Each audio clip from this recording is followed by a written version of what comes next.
Hello students, welcome to our YouTube channel sarcastic thinker. मैं अंकित। हम लोगों ने इंट्रो ले लिया था पॉलिनोमियल का चैप्टर नंबर 2 हाई स्कूल का बहुपद का। आज हम एक्सरसाइज करने वाले हैं जो इम्पोर्टेंट क्वेश्चन है पेपर की दृष्टि से, बोर्ड ओरिएंटेड क्वेश्चन। एक्सरसाइज है 2.2। तो इसमें किस प्रकार क्वेश्चन है, क्या करना है, उस दिन हमने बात कर ही ली थी कि बहुपद कितने प्रकार के होते हैं और घातों के आधार पर, पदों के आधार पर पूरा चर्चा कर ली थी बहुपद के बारे में। सब बोर्ड पे क्वेश्चन लिखा है कि द्विघात बहुपद x स्क्वायर 2x माइनस 8 के शून्य ज्ञात कीजिए तथा शून्य को और गुणांकों के बीच संबंध की सत्यता की जांच कीजिए। इस प्रकार के क्वेश्चन हमारे बोर्ड्स में आते हैं। तो सबसे पहले हमको क्या करना है, बहुपद के शून्य ज्ञात करने हैं। तो बहुपद के शून्य ज्ञात करने का तरीका ये है कि ये लिखा हुआ है x square plus 2x minus 8। सबसे पहले हमको क्या करना है, इसके फैक्टर करने हैं। सबसे पहले हमको इसके फैक्टर करने हैं, ऐसे फैक्टर करने हैं कि मल्टीप्लाई करने पर क्या आ जाए, 8 आ जाए, माइनस करने पर क्या आ जाए, 2 आ जाए। फैक्टर लगभग आप लोग 9 पढ़ के आए तो फैक्टर सबको आते हैं। तो क्या होगा, 8 का फैक्टर 4 इंटू 2, 4 इंटू 2 मतलब 8। सब्ट्रैक्ट करेंगे तो क्या आ जाएगा, 2 आ जाएगा। तो यहां हम लिख दे 4 माइनस 2x माइनस 8। फिर इसको सॉल्व कर लिया, x square plus 4x minus का 2x माइनस 8। यहां से x कॉमन ले लिया, x प्लस 4, यहां से माइनस का 2 कॉमन ले लिया, x प्लस 4। इस टर्म में x प्लस 4 कॉमन है हमारा और ये x माइनस 2 बचा। अब यहां से अगर हम x की वैल्यू निकालें जिनको बोलते हैं शून्य, यहां से x की वैल्यू निकालें, बराबर में रखेंगे 0, एक शून्य का आ गया -4। दूसरा निकाल लेते हैं, x माइनस 2 बराबर 0 रखते हैं, x बराबर आ गया 2। तो हमने क्या बताया था, अगर क्वाड्रेटिक क्वेश्चन है, द्विघात बहुपद है, उसकी पावर 2 है तो वहां पे शून्य कितने आएंगे, 2 आएंगे। x की वैल्यू आ गई -4, x की वैल्यू आ गई 2, यानी कि हमारे पास 2 शून्य आ गए। अब मेन काम जहां तक तो था 9th वाला मैटर कि आप फैक्टर कर लेते हैं, गुणनखंड कर लेते हैं। उसके बाद हमें ज्ञात करना है, शून्य हमने ज्ञात कर लिए, फिर शून्य को और गुणांकों के बीच संबंध की सत्यता की जांच कीजिए। तो हम सबसे पहले क्या निकालेंगे, हमने उस दिन फॉर्मूला भी डिस्कस शायद नहीं किया था। अब हम निकालेंगे शून्य का योग, शून्यकों का योगफल। तो हमारा शून्य क्या है, एक 2 है, एक -4 है। तो हम लिखेंगे 2 -4, या फिर ऐसे लिख सकते हैं -4 प्लस का 2, क्योंकि हमें योगफल निकालना है। तो -4 प्लस का 2 का मतलब क्या आ जाएगा, माइनस का 2। ये तो हमारा हो गया योगफल डायरेक्ट वे में, ये हमारा क्या हो गया डायरेक्ट वे में। अब जो हमारे पास फॉर्मूला है शून्यकों का योगफल निकालने के लिए, वो होता है शून्यकों का योगफल निकालने के लिए फॉर्मूला होता है माइनस, क्या होता है, सबसे पहले आगे लगता है माइनस, उसके बाद लगता है x का गुणांक अपॉन में x स्क्वायर का गुणांक।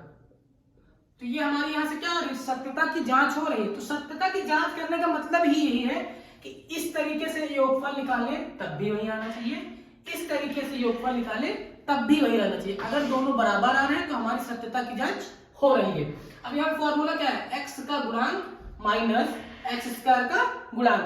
हमको यहां देखना है कि x का गुणांक क्या था, x का गुणांक यानी कि जो x के आगे संख्या लिखी है, जो न्यूमेरिक वैल्यू लिखी है, वो उसका क्या हो जाएगा, गुणांक, इंग्लिश में कोएफिशिएंट। x का गुणांक क्या है, 2 है, x का गुणांक क्या है 2, माइनस आगे लगा हुआ है, हमने यहाँ पे 2 लिख दिया।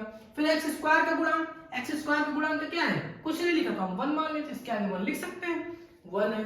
तो क्या आ गया, माइनस का 2 आ गया, माइनस का 2 आ गया, यानी कि इधर से भी योगफल सेम आ रहा है और इधर से भी योगफल सेम आ रहा है। अब हम निकालेंगे क्या, गुणांक, गुणनफल, शून्यकों का गुणनफल, शून्यकों का गुणनफल निकालेंगे अब हम। तो हमारे पास शून्य थे कौन से, -4 इंटू 2, -4 इंटू 2। तो हमको निकालना गुणनफल, आपस में दोनों को मल्टीप्लाई करा देते हैं, 4 2 8 और ये क्या आ गया आगे, -8। क्या आ गया, -8। अब ये हो गया हमारा डायरेक्ट वे से। अब दूसरी तरीके से जांच कैसे करेंगे, किस फॉर्मूले से, वो यही होता है शून्यकों का गुणनफल का जो फॉर्मूला होता है वो होता है अचर पद अपॉन एक्स स्क्वायर का गुणांक। क्या होता है? अचर पद अपॉन एक्स स्क्वायर का गुणांक। अचर पद क्या होता है? अचर पद का मतलब होता है न्यूमेरिक वैल्यू, जिसके साथ अल्फाबेट ना लगा हो कोई भी, वो हमारे इक्वेशन में कहलाता है अचर पद। तो ये पूरी हमारे पास जो समीकरण लिखी, तो इसमें अचर पद क्या हो गया? 8, क्योंकि 8 के साथ कोई अल्फाबेट नहीं लगा हो। ये हो गया कांस्टेंट वैल्यू, जिसको बोलते हैं कांस्टेंट वैल्यू। ये क्या हो गया? 8। तो अचर पद क्या है? माइनस का 8 है, अपॉन एक्स स्क्वायर का गुणांक क्या है? यहाँ पर एक्स स्क्वायर का गुणांक 1 है। एक्स स्क्वायर का गुणांक क्या है? 1 है, तो हमने यहाँ लिख दिया 1। तो हमारा क्या आ गया? माइनस का 8। तो देखिए इस तरीके से शून्य का गुणनफल भी माइनस के 8 आ रहा है, इस तरीके से भी शून्य का गुणनफल माइनस 8 आ रहा है।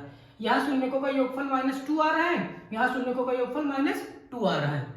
तो यहाँ पर हमारी सत्यता की जांच हो गई। आप अगर वहां पे करेंगे तो वहां लिखेंगे क्वेश्चन में, ये इतना करने के बाद में क्या लिखेंगे? सत्यता की जांच। और ये आपका क्वेश्चन हो गया। ये बोर्ड ओरिएंटेड क्वेश्चन है, इस तरीके के क्वेश्चन आते ही आते हैं पेपर में। अब ये तो था, हमको इक्वेशन दे रखी थी जिसमें शून्यक निकालने थे। अगर हमको किसी क्वेश्चन में शून्यक दे रखे हो और इक्वेशन बनानी हो, तब हम क्या करेंगे? शून्यक दे रखे हो, मान लो हमारे पास ये -4 और ये 2, ये हमारे पास शून्यक दे रखा है, तब हम कैसे करेंगे? इक्वेशन कैसे बनाएंगे? सिर्फ हमारे पास शून्यक दे रखे हैं -4 और 2, तो उसका हम इक्वेशन के फॉर्म में कैसे चेंज करेंगे, तो उसके विषय में भी देख लेते हैं। छोटी सी विधि लगानी है बस, और कुछ नहीं करना है।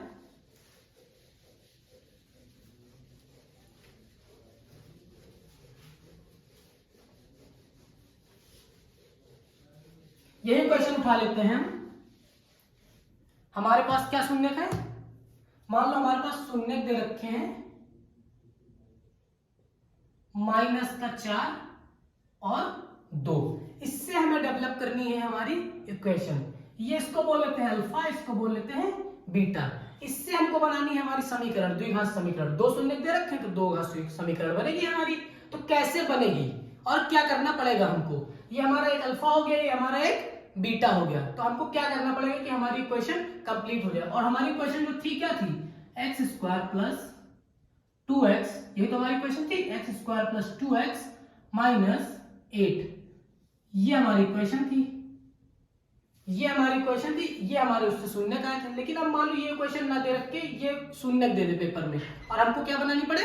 इक्वेशन बनानी पड़े। तब हम क्या रूल अपनाएंगे, किस तरीके से इक्वेशन बनाएंगे। अब इसमें देखेंगे शून्यक से समीकरण का निर्माण। तो हमको कुछ नहीं करना, हमको लिखना है के x square minus alpha plus beta, और क्या लिखना है? क्या लिखना है? Plus alpha into beta. हमको ये चीज याद रखनी है, x square minus alpha plus beta plus alpha beta. हमको ये करना है, इससे हमको समीकरण बनानी है। तो के को हम ऐसे ही लिख देते हैं, यहाँ पे लिख देते हैं पी एक्स, मान लो कोई समीकरण है, के ऐसे लिख देते हैं। एक्स स्क्वायर ये हो गया, अल्फा बीटा क्या है पुट कर देते हैं वैल्यू, -4 प्लस 2, यहाँ पर एक्स रहेगा, कोफिशिएंट में एक्स रहेगा। अल्फा की जगह पे क्या है? -4 है, बीटा की जगह पे क्या है? 2 है, और ये x plus alpha into beta, -4 है और इंटू में क्या है? 2 है। के ऐसे ही लिखा देते हैं एक्स स्क्वायर। अब यहाँ से -4 है प्लस का 2 है, क्या निकलेगा? -2 और ये मल्टीप्लाई करेंगे अंदर x, और यहाँ से निकलेगा -4 into 2 -8 x square minus minus +2 -8।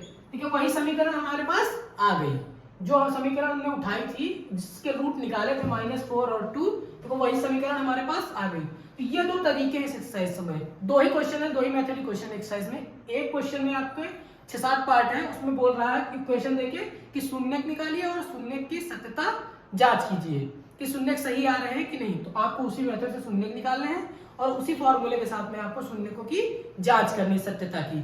उसके बाद में सेकंड क्वेश्चन में 6-7 पार्ट उसमें भी है, उसमें आपको शून्यक दे रखे हैं, शून्यक से डायरेक्ट आपको इक्वेशन बनानी है। तो आपको इसी फॉर्मूले का यूज करके इक्वेशन बनानी है। 2 शून्यक दे रखे हैं, अल्फा और बीटा आपको मान लेना है, इस समीकरण में रख देना है और आपकी समीकरण तैयार हो जाएगी 2 घात। तो एक्सरसाइज 2.2 में इतना ही है।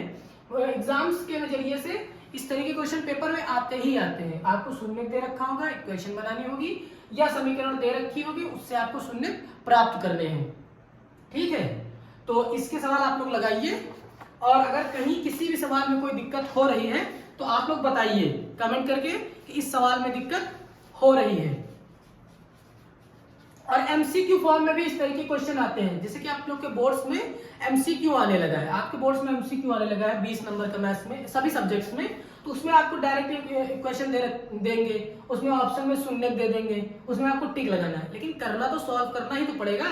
या फिर आपके शून्य दे दिए, आपको बोल दिया कि इक्वेशन कौन सी होगी, 4 ऑप्शन दे दिए इक्वेशंस के, तो उसमें कौन सी इक्वेशन होगी, शून्य दे रखे हैं, आपको कुछ नहीं करना है, alpha plus beta x plus alpha beta, कुछ नहीं करना है।